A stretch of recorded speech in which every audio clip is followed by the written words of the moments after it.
तो ऐसे हैं, मैं उनका नाम क्या लूं, वो पहले से फॉलोजिस्ट थे, फिर एक पार्टी में गए, वहां से लात पड़ी तो बाहर आ गए। अब हालांकि वो दबे शब्दों में कह रहे हैं कि एनडीए 260-70 पे पहुंच सकता है।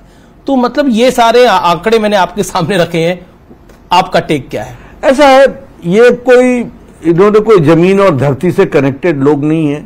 मैं बहुत जिम्मेवारी के साथ कह रहा हूं, ये अपने खुशनुमा इनको रखने वाले लोगों के साथ घूमने वाले लोग हैं और वो इनको गलतफहमी में रखने वाले लोग हैं और इनमें भी कोई एकमतता नहीं है। यानी you can understand the seriousness with what seriousness they are talking. इनकी इच्छा है कि बीजेपी अच्छा ना करे, तो मुंगेरी लाल के हरसीन सपने ये देखते हैं। अखिलेश जी ने तो एक रिपोर्टर को बोला कि उत्तर प्रदेश में समाजवादी पार्टी और कांग्रेस की यानी दो लड़कों की जोड़ी की 79 सीट्स आएंगी, एक बनारस उन्होंने बोला, उन्होंने कोट अनकोट क्योटो की सीट हो सकता है बीजेपी जीत जाए। ऐसा है, मैं उसमें भी कहना चाहूंगा, यही दो लोगों ने एक फिल्म बनाई थी ना 2017 में और फिर वो फ्लॉप हुई थी, बुरी तरीके से फ्लॉप हुई थी और फिर ये बिछड़ गए थे। फिर दो भाई वापस मिले हैं आपस में, दोनों शहजादे। ठीक है, गम भुलाने के लिए गालिब ख्याल अच्छा है। 4 तारीख को 2019 में आप भी उत्तर प्रदेश के प्रभारी थे, सपा और बसपा का एक बहुत जबरदस्त अलायंस था, आरएलडी भी थी। इस बार आपको उत्तर प्रदेश का नंबर कैसा दिखाई देता है? अखिलेश जी को 79 अपना दिखाई दे रहा है। हाँ, वो ठीक है। भारतीय जनता पार्टी 2019 से ज्यादा सीटों से 2024 में उत्तर प्रदेश में आएगी। आप कह रहे हैं कि 63 से ज्यादा सीटें? जी बिल्कुल जी। मैंने प्रधानमंत्री मोदी का इंटरव्यू किया तो उन्होंने कहा कि मोदी का घोर विरोध करके ही विपक्ष चुनाव जीतना चाहता है। मानो मोदी का विरोध ही विपक्ष का एकमात्र एजेंडा बन गया है। इसे आप कैसे देखते हैं? क्या आपको लगता है मोदी फैक्टर है पूरे चुनाव के अंदर, छठे राउंड तक? पूरे 7वें राउंड में भी रहेगा जी। ये उनको बेचारे वो सोते उठते गाते मोदी जी को ही याद करते हैं, क्योंकि उनको मालूम है कि उनके साथ वो टक्कर ले नहीं सकते। और भारतीय जनता पार्टी के लिए भी ये बहुत सौभाग्य की बात है कि हमारे को ऐसी शख्सियत, ऐसा नेता पार्टी में हैं जिनका लोहा देश मानता है और दुनिया उनको अनुकरण करती है, देखती है, समझती है, उनकी बातों को फॉलो करती है। तो ऐसे लोगों की चर्चा, वो अगर ये मोदी रागना लापे या मोदी जी के बारे में दिन रात बात न करें तो और करेंगे क्या? जी, उन्होंने कोई पॉजिटिव एजेंडा कभी किसी देश के सामने तो रखा नहीं। लेकिन पॉजिटिव एजेंडे की आप बात कर रहे हैं, लेकिन भारतीय जनता पार्टी निरंतर पहले राउंड के बाद से दूसरे राउंड से छठे राउंड तक बार बार आरोप लगा रही है कि कांग्रेस इंडिया अलायंस, इंडी गठबंधन जो है वो तुष्टीकरण की पॉलिटिक्स को कर रहा है। और बहुत सारे आपके नेताओं के बयान है, प्रधानमंत्री मोदी का, हेमंत बिस्वा शर्मा का, मैं एक एक करके बयान क्या सबके बोलूं। लेकिन क्या आपको लगता है कि इस चुनाव को आप विकास से तुष्टीकरण की तरफ ले गए? और बीजेपी ने आरोप लगाया कि कांग्रेस, आपने खुद बोला अपनी एक बाइट में कि कांग्रेस का जो घोषणा पत्र है उसमें मुस्लिम लीग की छाप है। देखिए, ये बात सच्चाई है। सबसे पहली बात कि मोदी जी ने इस देश की सेवा बतौर प्रधानमंत्री 10 साल, और 10 साल में उन्होंने गांव, गरीब, वंचित, पीड़ित, शोषित, दलित, युवा, किसान, महिला सबकी चिंता की। और जितने भी प्रोग्राम, जितने भी कार्यक्रम, जितने भी स्कीम्स मोदी जी ने लॉन्च की, उसका एक मंत्र था, सबका साथ, सबका विकास, सबका विश्वास, सबका प्रयास। बहुत प्रयास से और बहुत अथक प्रयास से मोदी जी ने देश की पॉलिटी को, देश के लोगों को एक समरसता में जोड़ने का काम किया। और कभी उन्होंने नहीं कहा कि प्रधानमंत्री आवास योजना से इतने मुसलमानों को घर बने हैं।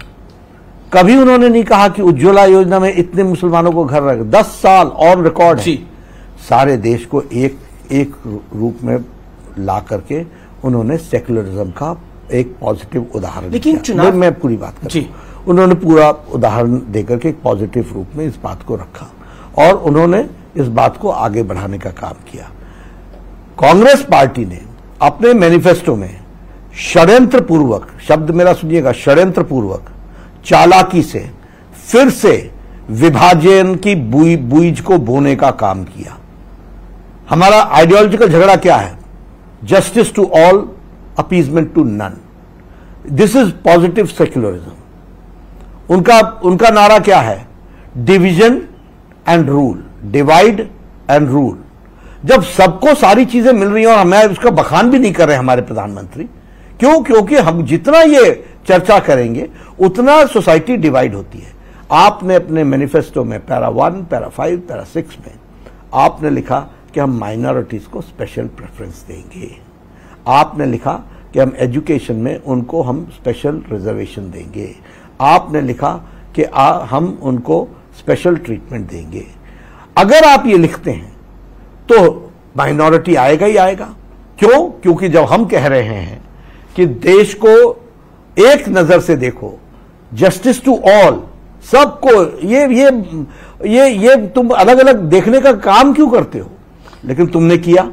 फिर मोदी जी को याद दिलाना पड़ा कि ये वो लोग हैं जिनका विशेष डिजाइन है कि इस देश के संसाधनों पर पहला हक मुस्लिम का है। मैं नहीं कह रहा हूं, डॉक्टर मनमोहन सिंह ने कहा, एक बार नहीं कहा, 2 बार कहा है। लेकिन एक मिनट सुनिए जी। और राहुल गांधी ने वो अपने भाषण में कहा कि माइनॉरिटीज को हम रिजर्वेशन देंगे 2012 में।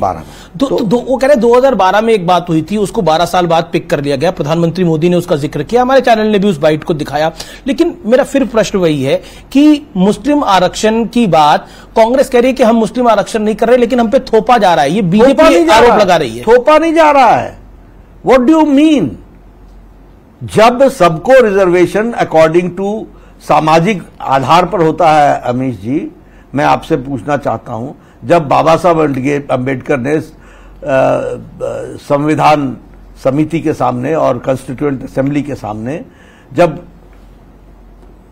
घंटों डिस्कशन करने के बाद स्पष्ट कर दिया कि धर्म के आधार पर आरक्षण नहीं होगा, तो ये मोहतरमा ममता दीदी ये बैकवर्ड की लिस्ट में मुस्लिमों को डाल करके बैकडोर एंट्री करने का, जिसका हाई कोर्ट ने उसको स्ट्राइक डाउन कर दिया, ये क्या अर्थ बताता है? लेकिन और इस पर कांग्रेस चुप है कि नहीं है? तो कांग्रेस की सरकार ने आंध्र प्रदेश में 4 बार बैकवर्ड के हिस्से को, दलितों के हिस्से को मारने का काम किया कि नहीं किया? कर्नाटक में बैकवर्ड का हिस्सा मारने का काम किया कि नहीं किया? और सिद्धारमैया छाती ठोक के बोलता है कि ये हम करेंगे। यानी तुम संविधान के खिलाफ काम करो और हम बोले तो बात, आप फैक्चुअल बात कह रहे हैं, मैं इस बात से एग्री करता हूं कि ये सब कुछ हुआ। लेकिन अगर हम देखें तो क्या आपको लगता है कि कांग्रेस पार्टी, क्योंकि आप बार बार मुस्लिम आरक्षण की बीजेपी बात करिए, लालू यादव ने बोला कि मुस्लिम आरक्षण होना चाहिए, फिर उन्होंने बोला मैंने गलती से ऐसा बोल दिया था, मेरा ऐसा कोई तात्पर्य नहीं, लेकिन बीजेपी ने उसको कई बार रिपीट किया। अब समाजवादी पार्टी के एक वरिष्ठ नेता हैं, उन्होंने बोला कि अगर मुसलमानों को आरक्षण मिल भी जाएगा तो बीजेपी के पास से क्या चला जाएगा? ऐसा है ना, मैं यही कह रहा हूं, अगर देश निकल जाएगा हाथ से तो क्या चला जाएगा? यही इसी के बराबर तो है। मुस्लिम लीग ने क्या, मुस्लिम आरक्षण हो जाएगा तो देश हाथ से निकल जाएगा? मुस्लिम लीग ने क्या नारा दिया था? मुस्लिम लीग का नारा क्या था? Special electorate, yes, special reservation, yes. Pakistan बन गया। मोदी जी ने सबको दिया, एक किसी को भी नहीं कहा कि यह घर मैंने मुसलमान को दिया, भारत के नागरिक को दिया, कभी नहीं कहा उन्होंने कहा भारत के नागरिक को दिया। सोच और शब्द मानसिकता को बताते हैं, चावल का एक दाना चावल की किस्म को बताता है। और इसलिए कांग्रेस पार्टी और ये इंडिया लोग ये मोदी जी का विरोध करते करते आज देश का विरोध करने। आपने बंगाल की बात करी, वहां पर मुस्लिम आरक्षण ओबीसी की जातियों में मुस्लिम जातियां डाल दी, उसको स्ट्राइक डाउन करा गया। लेकिन ममता बनर्जी कह रही है कि हाई कोर्ट के फैसले को वो नहीं मानेंगी। मैं क्या कहता हूं, इसके बदले सीधे बोलती ना कि मैं संविधान को नहीं मानूंगी। पर ये तो संविधान मानने वाले लोग, कौन संविधान ये क्या संविधान मान रहे हैं जिनकी शब्दावली ऐसी है? आपके खिलाफ कोई कोर्ट का जजमेंट चला जाए, आप ये कहते हैं कि yes we will examine the court judgement and we will take a legal resort. No, you didn't say. That means you do not have any faith. तुम्हारे पक्ष का फैसला हो जाए तो कोर्ट अच्छा, तुम चुनाव जीत जाओ तो ईसीआई अच्छी, नहीं तो ईवीएम को करो बदनाम। तुम्हारे पक्ष में वो इलेक्शन, तुम्हारे पक्ष में कोर्ट का फैसला ना आए तो जुडिशरी को बदनाम कर दोगे। ऐसे चलता है देश। पर जब ये फैसला आया वर यू शॉक्ड? जो क्या आपको पता था ये? कौन सा? जब हाई कोर्ट का फैसला आया। ऐसा है कि मैंने तो संविधान पढ़ा हुआ है, मुझे तो संविधान मालूम है ना। इसीलिए ओबीसी कमीशन बारंबार ममता को चिट्ठी लिख रहा था कि भाई जो आप कर रहे हो वो गैर संवैधानिक है, this is a backdoor entry, you cannot do that. आप रिलीजन के लोगों को आप बैकवर्ड का फैसिलिटी नहीं दे सकते हो। ये फैसिलिटी लेने के लिए आपको क्योंकि ये रिजर्वेशन एक पर्टिकुलर सामाजिक व्यवस्था को ठीक करने के लिए दिया गया है, उसमें आप नहीं आते हो। एक बीजेपी ने आरोप लगाया कि कांग्रेस जो है वो अगर आएगी तो सबकी संपत्ति को बांट देगी। सैम पित्रोदा साहब का भी इस पे बयान आया। कांग्रेस कह रही कि हमारा ये आइडिया नहीं है, लेकिन बीजेपी आइडिया लाई कहां से है? राहुल के मुंह से।